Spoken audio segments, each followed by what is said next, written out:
올라 반갑습니다. 자, 연말이든 새해든 잊을만 하면 선물을 보내주는 곳이 있습니다. 바로 커세어입니다. 뭐 이런 건 좀 레이저도 배워야 되는데 레이저 보고 있나? 자, 여튼 커세어에서 선물 상자 하나를 보내왔는데 뭐 이번 영상에서는 어떤 선물을 보내왔는지를 한번 살펴보려고 합니다. 자, 영상 끝까지 함께 해주세요. 한 분을 선정해서 제가 이 상자 속 선물 중 하나를 여러분께 드리겠습니다.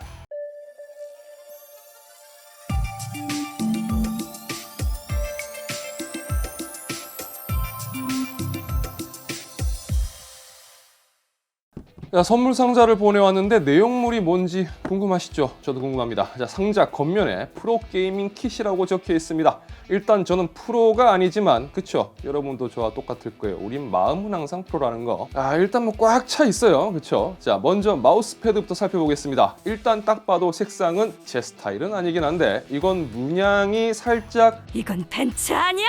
저만 그렇게 생각하는지 모르겠지만 벤츠 느낌이 있는데 여튼 장패됩니다. 자, 다음으로 M75 에어 무선 마우스가 있습니다. 제가 커세어 카타르 모델 이후로 오랜만에 보는 좀 심플한 디자인의 마우스인 것 같아요. 약간 글로시한 부분은 모두 보호 테이프가 붙여져 있습니다. 패키징에 신경을 썼네요. 무선 모드와 블루투스 모드를 모두 지원하는데 이 모두 선택 방식이 스위치가 아니라 버튼으로 조작하게 되어 있어서 조금 낯선 감이 있습니다. 딱 봐도 경량형 마우스죠. 무게가 61g으로 나오네요. 초경량형 범주는 아니지만 이 정도 무게면 경량형 제품으로 볼 수 있을 겁니다. 자, 딱 쥐어보면 상당히 가볍다는 느낌이 드는 모델이네요. 자, 다음은 키캡 세트가 있는데 PBT 키캡입니다.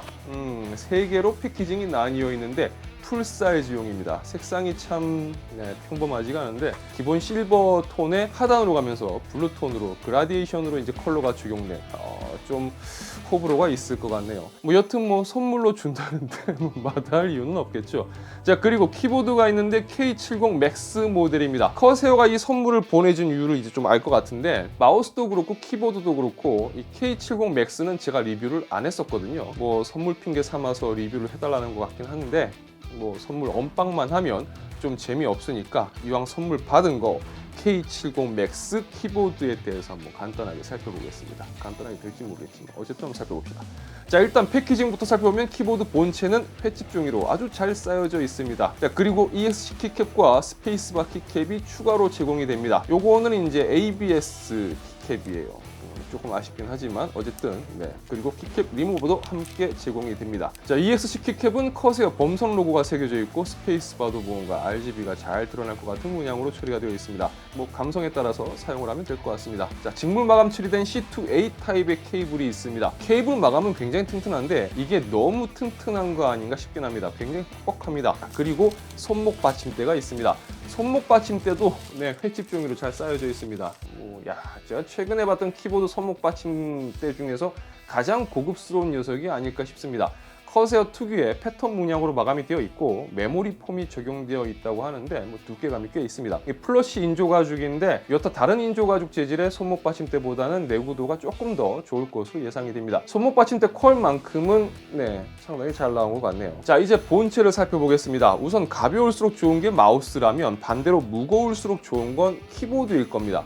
뭐 가벼운 키보드를 좋아하는 분들도 계시겠지만 최근 키보드 트렌드는 좀 중량감이 있어서 묵직하게 잡아주는 쪽이라고 볼 수가 있겠죠. 이 모델도 무게감이 좀 있는데 실측 기준 1383g이 나왔습니다. 자, 키보드 하단으로 꽤 두툼한 미끄럼 방지 패드와 케이블 라우트가 적용되어 있으며 접이식 다리는 2단으로 조절이 가능합니다.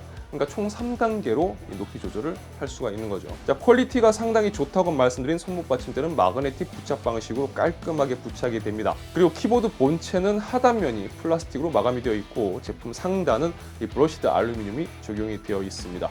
좌측 상단으로 프로필 전환 버튼과 키보드 조명 밝기 조절 버튼 그리고 윈도우 락 버튼이 있습니다. 우측 상단으로는 볼륨 조절 다이얼이 있고 음소거 버튼과 하단으로 미디어 조작 버튼이 있습니다. 자, 상단면으로는 토너먼트 스위치가 있는데 커세어 키보드를 기존에 사용을 해봤던 분들이라면 아마 이 스위치 익숙하실 겁니다. RGB 조명이라든지 키보드 프로필 및 매크로 등을 모두 비활성화시키는 스위치인데 일반적으로는 사용할 일이 없다고 보시면 됩니다. 자, 키캡이 상당히 마음에 들었는데 이중사출 PBT 키캡이 적용되었습니다. 자, 그럼 이제 스위치에 대해서 좀 살펴보겠습니다. 자, 키캡을 제거하고 살펴보면 스위치 컬러가 화이트입니다. K70 맥스가 출시된 시점을 생각해보면 제 리뷰가 좀 늦은 감은 있는데 K70 맥스는 2023년 키보드 시장을 뜨겁게 달궜던 래피드 트리거 지원 모델입니다. 그러니까 래피드 트리거가 핫하게 떠오르자 주변 기기 제조사마다 뭐 너나 할 거 없이 래피드 트리거를 지원하는 아날로그 스위치 적용 키보드를 하나씩 출시했었는데 커세어가 내놓은 아날로그 스위치 모델이 바로 K70 맥스라는 거죠. 커세어의 키보드는 체리 스위치를 사용하는 모델과 그 다음에 커세어 자체 스위치를 사용하는 제품으로 나뉩니다. 커세어의 자체 스위치는 기계식 리니어 스위치인 MLX가 있고요. 그 다음에 광축 스위치인 OPX 그리고 K70 맥스에 적용된 MGX 스위치가 있습니다. 자, MGX는 우리가 흔히 래피드 트리거를 지원하는 키보드에서 사용되는 아날로그 스위치와 뭐 비슷한 기능을 한다고 보시면 되겠는데요. 래피드 트리거를 지원하기 위해서는 키 입력 감도를 측정을 해야 하는데 광축 베이스로 키 입력 감도에 따라서 변화하는 빛의 양을 측정하는 방식이 있고요. 또 커세어 K70 맥스에 탑재된 MGX 스위치처럼 마그네틱을 기반으로 이 자성의 변화를 측정하는 방식이 있습니다. 자, 작동점은 0.4mm에서 3.6mm입니다. 전체 이동 거리는 4mm이며 키스트로크 수명은 1억회입니다. 자, 기술적인 부분은 이 정도로 정리를 해보고 타건음 확인해 보겠습니다.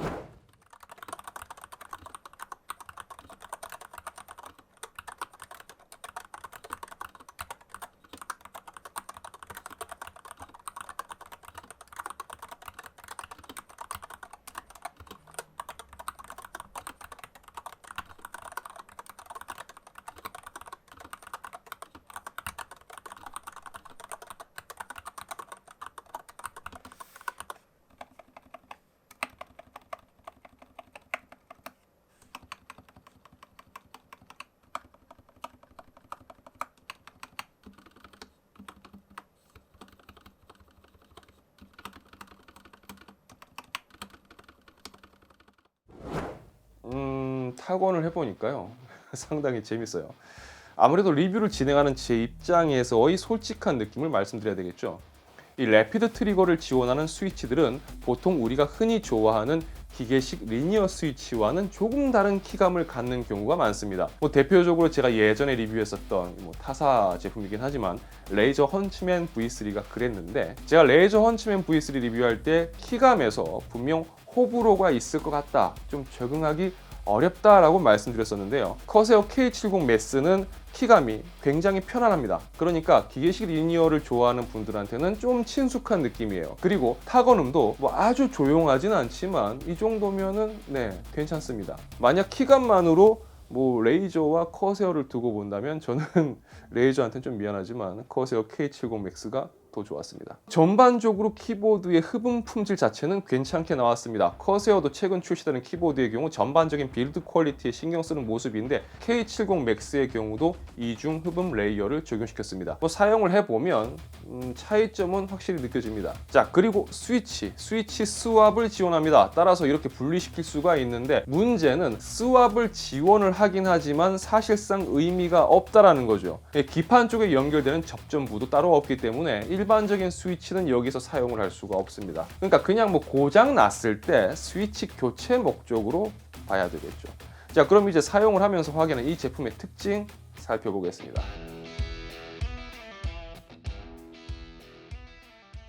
전용 프로그램인 커세어 IQ를 통해서 다른 커세어 키보드들처럼 뭐 프로필을 저장하거나 키 설정 혹은 매크로 설정 그리고 조명 설정 등 여러 가지 작업을 할 수가 있습니다. RGB 감성은 커세어도 한 감성 하는 곳이기 때문에 굳이 강조할 필요는 없겠죠. 커세어는 특히 조명 커스터마이징의 자유도가 높은 편이기 때문에 RGB 감성에 신경 쓰는 분들이라면 아마 좋아하실 겁니다. 자, 아무래도 이 제품 현재 커세어의 플래그십 모델에 속한다고 볼 수가 있을 건데요. 그만큼 성능적으로는 아쉬움은 없습니다. 폴링 레이트 역시 8000Hz를 지원하고 래피드 트리거를 지원하는 모델인 만큼 전반적으로 빠른 입력성을 특징으로 합니다. 그리고 이 제품의 핵심이라고 할 수 있는 스위치 설정을 한번 살펴볼게요. IQ를 살펴보면 스위치 설정 항목을 볼 수가 있습니다. 기본적으로 스위치 설정 부분에서는 작동점을 조절할 수가 있습니다. 스위치가 살짝만 눌려도 입력되도록 하거나 아니면 깊게 눌렀을 때 입력되도록 이렇게 바꿀 수가 있다는 거죠. 자, IQ에서 이 부분을 조절을 할 수가 있는데 여기서 추가로 리셋 지점을 설정하거나 2차 작동 포인트를 설정할 수도 있습니다. 특수 키를 제외한 모든 키의 각각 개별 설정도 가능한데요. K70 Max는 기본적으로 입력 지점을 설정하게 되면 입력 지점이 곧 초기화 지점, 리셋 지점이 됩니다. 그러니까 입력 지점만큼 눌러야지 입력이 되고 입력 지점만큼 키를 놔줘야지만이 키 입력이 멈추는 겁니다. 자, 여기서 초기화 지점을 따로 설정을 하게 되면 키 입력 지점을 넘겨서 입력을 하고 다시 스위치를 놓았을 때 키 입력 지점을 지났다고 하더라도 별도 초기화 지점까지 설정한 그 위치까지 스위치를 놓기 전까지는 입력이 계속 들어갑니다. 자, 그리고 빠른 트리거 모드를 사용하게 되면 설정한 입력 지점을 지나서 키 입력을 하게 되면 빠른 트리거 모드에서 지정한 감도만큼 스위치를 풀어줬을 때 바로 리셋이 되고 거기서 바로 또 키를 눌렀을 때 입력이 되는 방식입니다.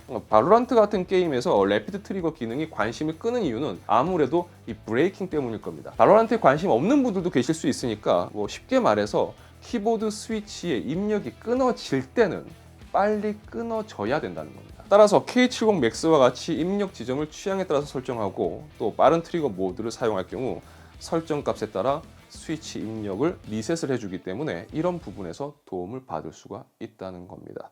자, 하지만 래피드 트리거 기능이 있는 키보드 리뷰할 때마다 느끼는 건데 예를 들어서 발로란트 같은 게임을 할 때 잘 못하는 분들이 이런 키보드를 쓰면 거의 이렇게 선수급처럼 할 수 있냐 그렇게 물어보는 분들이 계세요.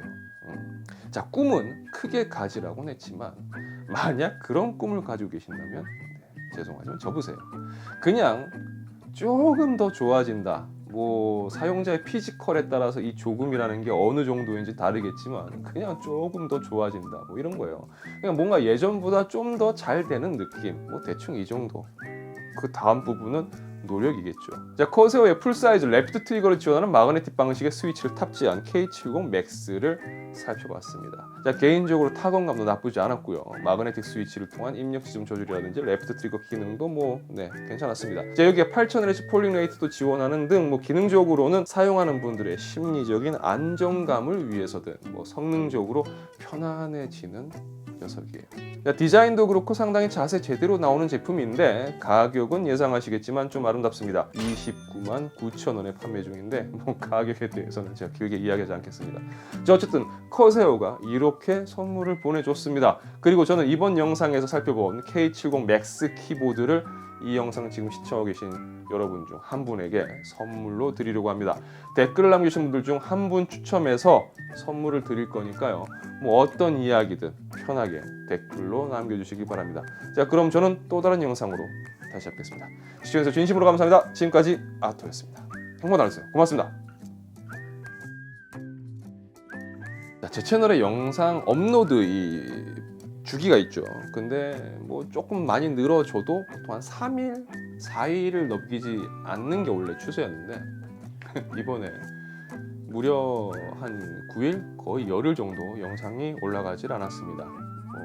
개인적으로는 한 5년 만에 휴가를 썼다라고 생각을 하는데 이게 휴가가 맞는지 모르겠어요. 뭐 했냐라고 물어보시면 괜히 있는 그대로 말씀드리면 더 걱정하실 것 같아서 좀 그렇긴 한데 어쨌든 뭔가 여러분들이 생각하는 그런 일반적인 휴가의 모습은 아니었습니다.